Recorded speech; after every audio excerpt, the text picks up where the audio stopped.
Paano ma-achieve ang well-cooked rice sa rice cooker? Ang DIY na ito ay hatid sa inyo ng ADESA. Hindi ibig sabihin na porkit rice cooker ang ginamit mo sa pagsasaing ay perfect na ang malulutong kanin. Kaya paano nga ba ma-achieve ang well-cooked rice para mas masarap ang iyong kain? Una, alamin ang uri ng bigas na iyong isasaing. Ito ay dahil magkakaiba ang water to rice ratio ng bawat uri.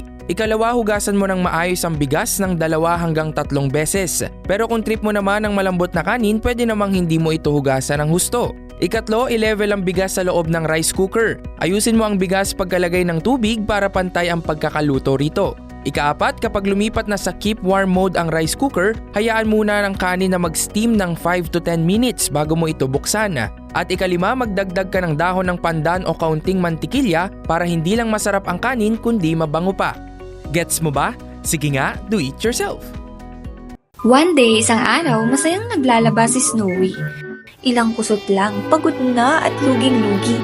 Samantala, si Witch Morgana, parang may hidden agenda.